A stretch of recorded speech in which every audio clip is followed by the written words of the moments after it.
प्यारे मित्रों को नमस्कार। राम राम साथियों, एक बार फिर से स्वागत है आप सभी का रायथान पर। देखिए, 10 मिनट वाले शो में हम एक कदम आगे और बढ़ा रहे हैं। टारगेट है कि आप लोगों को 5 से 10 पर डे मिले आपको एग्जाम से पहले, और एक अच्छा रिवीजन हो। और आप लोग जो टूट रहे हैं बार बार, सर सिलेबस नहीं हुआ, क्या पढ़े क्या नहीं पढ़े, तो उसमें रायथान आपके लिए रामबाण का काम करेगा साथियों। ये मेरा वादा है, ऐसा विश्वास है, ठीक है। और विश्वास से पूरा पूरा खरा उतरने की कोशिश करूंगा। चलिए साहब, तो 2001 और 2011 की जनगणना की हम तुलना कर लेते हैं, और फिर उसमें इंपॉर्टेंट क्या क्या फैक्ट बन सकते हैं जनगणना के आधार पर। जनगणना का अथाह भंडार है, पढ़ना चाहे तो हम लोग 10 प्रश्न पढ़ देंगे, लेकिन जहां से सवाल बनने की संभावना है, पढ़ तो लिया ही आपने, अब तो आपको रिवीजन चाहिए। और वो देखिए, जो विद्यार्थी नया है उसके लिए पढ़ना जरूरी है, और जो पढ़ चुका है उसके लिए रिवीजन जरूरी है। चलिए करें शुरुआत। सब देखिए, देखिए हमारे पास 2001 में जनगणना थी। जनगणना बढ़ रही है भाई, कमी नहीं। पशु गणना में तो 1.66% की हमने कमी देखी थी। 9 लाख पशु कम हुए थे हमारे, है ना, 5 साल में ही। लेकिन जनगणना तो बढ़ेगी बढ़ेगी।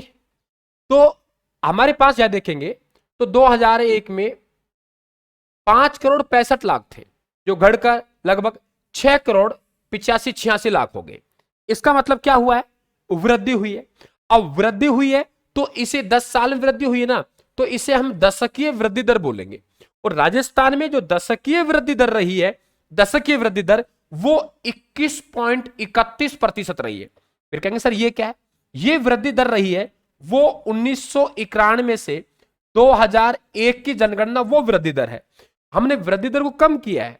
ऐसे सवाल बनते हैं, जहां पिछली दशकीय में वृद्धि दर 28.4 थी, वहां जनसंख्या वृद्धि में हमने अंकुश लगाया है, अब की बार 21.31%। अब सबसे ज्यादा ये वृद्धि दर कहां हो गई? जनसंख्या ज्यादा कहां बढ़ गई वृद्धि के हिसाब से? तो भाई बाड़मेर 32% की वृद्धि हुई है। और न्यूनतम वृद्धि, धन्यो गंगानगर वाले, तो गंगानगर वालों में बहुत अंकुश लगाया है, 10%। समझ गए?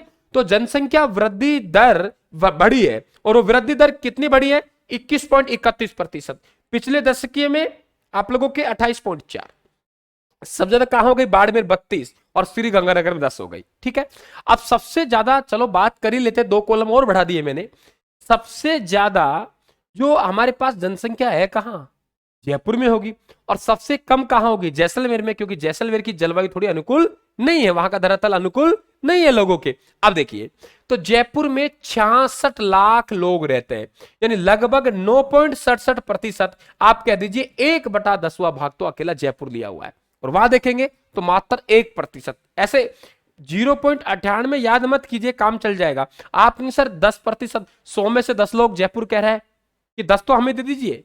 जैसलमेर कह रहा है मेरे पास तो एक ही बचेगा भाई, 99 और जिलों में निवास करेंगे, मेरे पास तो एक ही बचेगा। तो याद हो गया आप लोगों के? आगे बात करते हैं। जनसंख्या में पुरुष, इसको छोड़ दीजिए।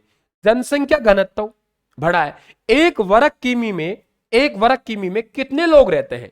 बढ़ेगा ही, तय मानिए भाई। क्षेत्रफल तो वही है ना, जनसंख्या बढ़ती जा रही है, क्षेत्रफल वही है, जनसंख्या बढ़ती जा रही है, तो इसका मतलब बढ़ रहा है। तो हमारे पास में पिछला 165 था, एक वर्ग किमी में 165 लोग निवास करते थे, लेकिन आप कितने करते हैं? 200 करते हैं। और सबसे ज्यादा जनसंख्या घनत्व एक वर्ग किमी में जयपुर में जाएंगे ज्यादा है, 595 है। ठीक है, और जैसलमेर में मात्र 17 है। जनसंख्या घनत्व भी कम है जैसलमेर में 17, और लोग तो वहां एक ही निवास करता है, 1% जनसंख्या है। ठीक है, आगे देखेंगे हम लोग। लिंग अनुपात में हमारे राजस्थान का 21वां स्थान है। भारत की कुल जनसंख्या का हम लोग 5.66% रखते हैं, 8वां स्थान, 5.66% हिस्सा रखते हैं। ठीक है, और यहां पे देखेंगे तो 21वां हमारा स्थान लिंग अनुपात में, अच्छी स्थिति नहीं है। 21वां स्थान है, इसका मतलब कि 100 पुरुषों पे पिछली बार 1991 से 2001 में 921 थे, अब की बार थोड़ी वृद्धि हुई है, 928। देख लो आप लोग, 72 लोग है ना, वो ये ध्यान रखना आप लोग।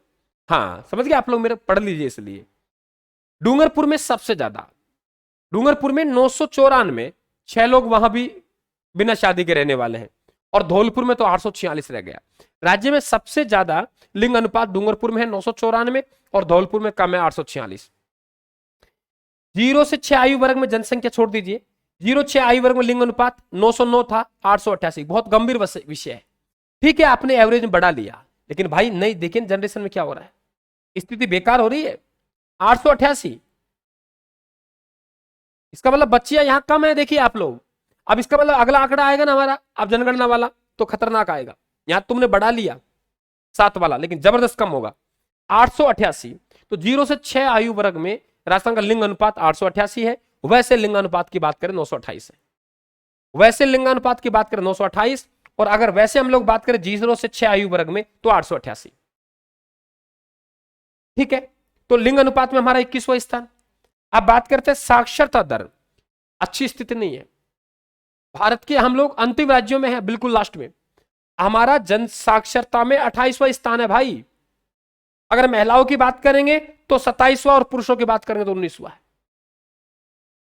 28वें नंबर पे हम, लिंग अनुपात पे 21वें नंबर पे, जनसंख्या मामले में आगे हैं। तो सबसे ज्यादा जो हमारा 2001 की जनगणना थी उसमें 60.4% रहा था साक्षर दर, जो बढ़ी है हमारे पास 6% हमने बढ़ा ली, 66.1%, तब भी हम 28वें नंबर पे। सबसे ज्यादा साक्षरता दर शिक्षा नगरी कोटा कहते हैं, कोटा में है 76%, और न्यूनतम जालोर में है मात्र 54%। ठीक, ध्यान रखना आप लोग। महिला भी सबसे ज्यादा कोटा में आएगी, और ये ध्यान रखना महिला न्यूनतम जालोर में। कुल साक्षरता और महिला वाला साक्षरता वाला जो आंकड़ा है दोनों में वही आएगा। सबसे ज्यादा साक्षरता दर कोटा में, न्यूनतम साक्षरता दर जालोर में, सर्वाधिक महिला साक्षर दर कोटा में, और न्यूनतम महिला साक्षरता दर जालोर में। ठीक है, तो कोटा में 76%, जालोर में 54%। महिला साक्षरता की बात करेंगे तो महिला साक्षरता की बात करें 52% मिलती है हमको। ठीक है, कोटा में ज्यादा है 65 और जालोर में 38 है।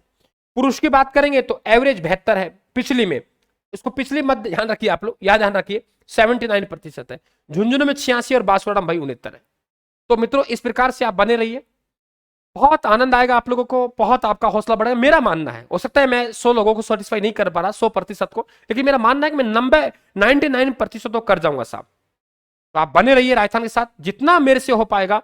मैं बिल्कुल वन मैन आर्मी के रूप में काम कर रहा हूं साथियों, और बिल्कुल आपको हर क्षेत्र में पारंगत बनाऊंगा। राजस्थान को फॉलो करें, टेलीग्राम को ज्वाइन करें, और राजस्थान के ब्रह्मास्त्र नोट्स आप जरूर मंगाएं। राम राम साहब, धन्यवाद, थैंक यू।